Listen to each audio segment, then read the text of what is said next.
Oh, you're not even finding it. I was just like, that's yeah.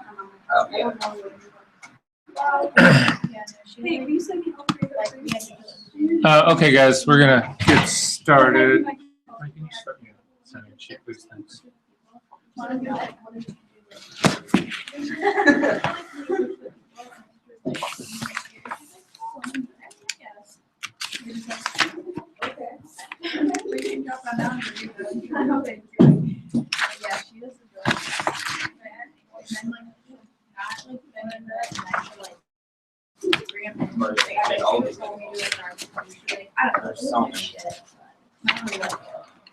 So I need everybody to get online really quick and get into our Moodle site. There's many things I've got on that site for you, and we will go over a number of them today. We'll actually use a number of them. I'll explain a number of them. So just a word well, I'm just going to throw this out here. Most of you guys did all the assignments. Some of you guys did part of the assignments, and some of you not so much. There's not a ton of assignments in this class, so all of them count for a whole lot. So please, please, please make sure you, this is the advice I always give people.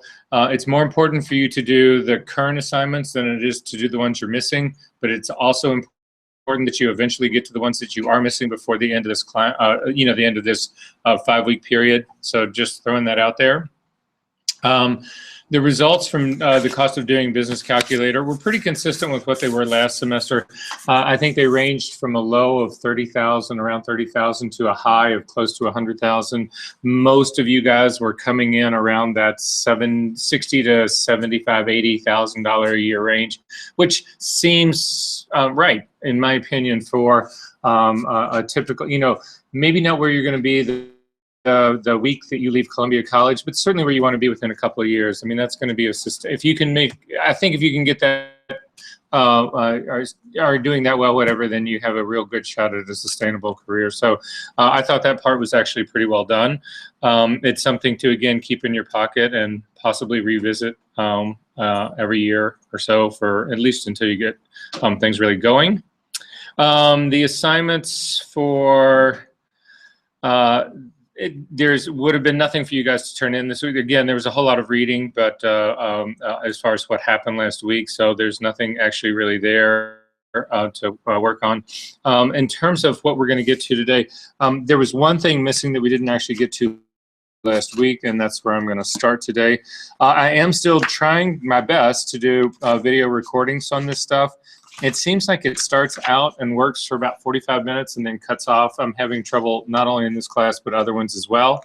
What I've told all my other classes, and I'll tell you guys as well, I may have already mentioned this too, if there's something that you really, really, really want to hear the video part on and it cuts out for the recording for this specific class, if you look at my YouTube channel, you can find the you can find the recordings that I did for this class last semester. The only difference, instead of, for this class, it's labeled, all the courses for this are labeled Freelance Business SP 2017, stands for Spring 2017. The ones for last semester would have been FA 2016. By and large, this course is pretty consistent. So you should be able to, hopefully, if you don't, if there's something that's incomplete from what we're doing here, you'll be able to find the material there. If not, and there's something that you really need to talk about or want, whatever, anyway, just get in touch with me. Okay, so with that being said, I'd like to start. We're going to go through a little bit of lecture, and then we're about model releases, and then we're going to get into actually doing estimating and bidding. I think in many ways the estimate part is the most important part of this class. Well, there's a lot of important parts to this class, but the whole bidding process is it's ultimately something you're going to face and something that you need to know how to do. And so hopefully I can jumpstart that part of your career and help you avoid all the mistakes that I made in the beginning. So with that being said, first things first, we're going to start with model releases. So why do you need model releases, anybody? Say what? So that you can use the photo for, Anyway, a number of things, right? We'll talk about that a little bit more specifically. Are there any other reasons?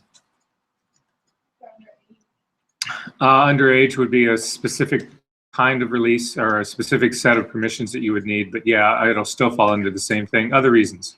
Isn't it like a contract to kind of save your ass if something happens? Yeah, well, now we're getting to the nitty-gritty, right? No, there's a certain truth to all of that, but the real fundamental reason for a model release has to do with the fact that a person, any individual, at least in this country, is entitled to control their likeness and their image. So that is true for everybody in this room. You actually own your likeness. You own the perception that people have of you. You get all the, that is yours. That is your inherent right. And there are situations where somebody is going to want you to allow them to use your image or your likeness or something or perception about you, whatever. And in order to do that, you need to give them express permission to do that. If they do not have that express permission, you can come after them, basically how it works. So we're going to talk about those categories or those situations